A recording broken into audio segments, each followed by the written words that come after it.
Selamat pagi anak-anak sekalian. Terimalah salam dalam Buddha Dhamma. Namo Buddhaya. Pada kesempatan hari ini kita bertemu kembali dalam pelajaran pendidikan agama Buddha.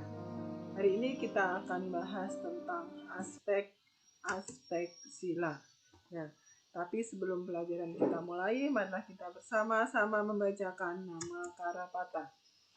Arahang sama sambuddho bhagawa buddhang bhagawantang abhiwademi swakato bhagawata dhammo dhammang namasami supatipanno bhagavato sawaka sanggo sanghang namami. Sabe sata bawantu skitata, semoga semua makhluk hidup berbahagia. Nah, baiklah anak-anak sekalian, kita lanjutkan pelajaran untuk hari ini tentang aspek-aspek sila. Ada beberapa macam aspek sila. Yang pertama itu adalah ciri, kemudian ada fungsi, wujud, sebab terdekat, manfaat, dan cara mempraktikkan sila. Ada 6 macam aspek sila. Kita bahas satu persatu. Yang pertama adalah ciri sila. Ciri sila adalah ketertiban dan ketenangan. Mereka yang mempraktikkan sila akan terlihat tenang dan tertib dalam perkataan maupun tindakannya. Praktik sila berarti mengendalikan diri dari ucapan, perbuatan, dan penghidupan tidak benar. Contohnya adalah para biku ya. Ini merupakan mereka berlatih ketertiban dan ketenangan yang merupakan salah satu ciri sila. Kemudian yang kedua ada fungsi sila. Fungsi sila ada 2 macam. Yang pertama adalah menghancurkan perilaku yang tidak baik. Praktik sila akan menghancurkan kecenderungan berbuat tidak baik. Contohnya, ucapan benar akan menghancurkan kebohongan, kata-kata kasar, fitnah, dan sebagainya yang sebelumnya pernah diucapkan. Perbuatan benar ini akan menghancurkan kekejaman, kekerasan, dan segala perilaku yang menyimpang. Itu adalah fungsi pertama. Kemudian yang kedua adalah menjaga orang yang mempraktikannya agar tetap berperilaku baik. Selain mempunyai fungsi menghancurkan, sila juga mempunyai fungsi mencegah atau menjaga agar pelakunya tetap berperilaku baik. Selanjutnya, wujud sila. Apa itu wujud sila? Wujud sila adalah kemurnian atau kesucian dalam tindakan jasmani dan ucapan. Wujud tertinggi sila tercermin dalam diri seorang Buddha, karena tidak mungkin berbuat jahat, bahkan tidak pernah berpikir untuk melakukan kejahatan. Nah, wujud sila secara umum adalah tercermin dalam diri orang-orang yang susila. Tuh, sebagai contoh bisa dicontohkan seorang para biku. Ya. Kemudian selanjutnya ada sebab terdekat dari sila. Sebab terdekat dari sila itu terdiri dari 2. Yang pertama adalah malu berbuat jahat. Kemudian yang kedua adalah takut akibat perbuatan jahat itu. Atau dalam bahasa Pali disebut dengan hiri dan otapa. Hiri adalah rasa malu untuk melakukan perbuatan jahat. Oleh karena itu, seseorang akan berusaha menjaga dan menghormati harga dirinya. Sedangkan otapa adalah rasa takut terhadap akibat perbuatan jahat. Orang yang memiliki otapa akan mempertimbangkan kehormatan diri sendiri dan juga orang lain. Nah, kemudian manfaat mempraktikkan sila. Apa saja manfaat dari mempraktikkan sila itu? Ada beberapa manfaat. yang didapat dari mempraktikkan sila. Yang pertama adalah memperoleh kekayaan berlimpah melalui usaha yang giat.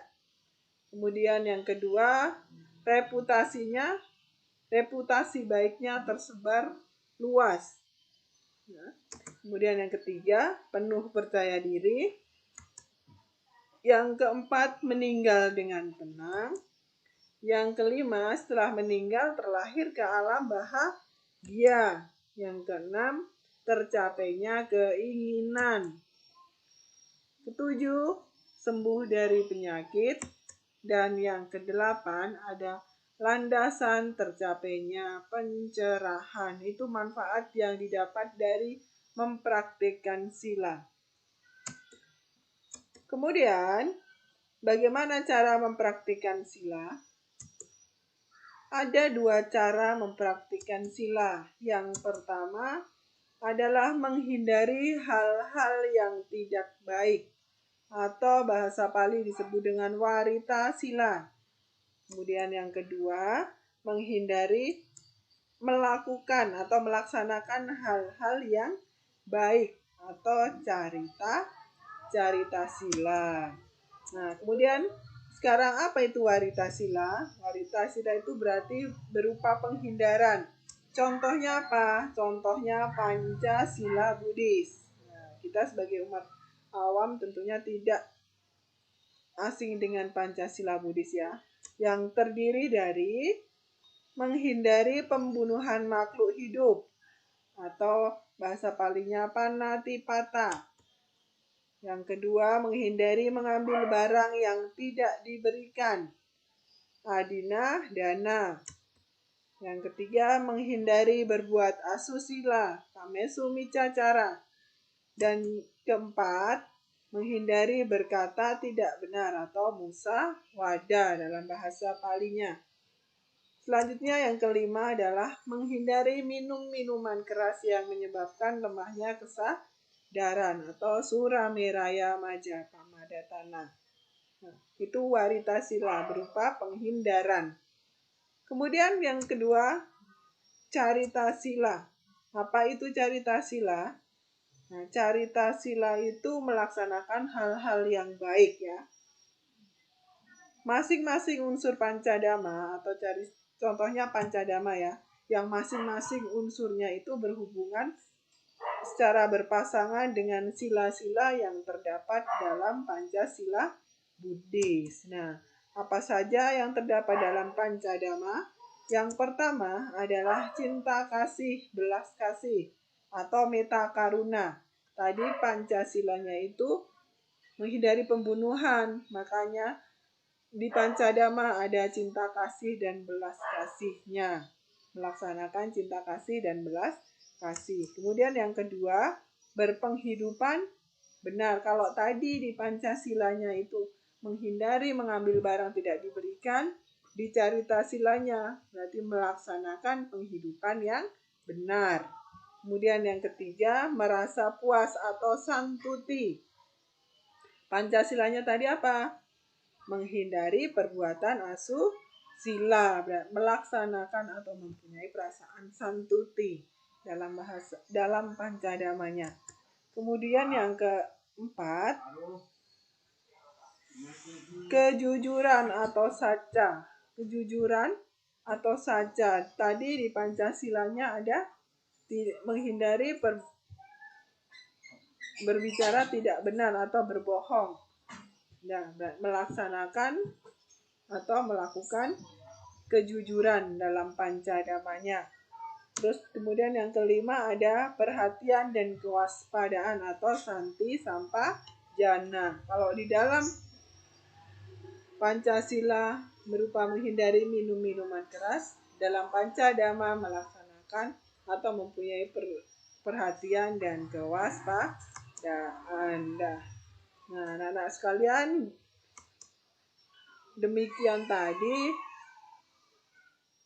yang telah Ibu jelaskan tentang aspek-aspek dari sila. Untuk selanjutnya, nah silahkan kalian kerjakan evaluasi secara individu kemudian dikumpulkan.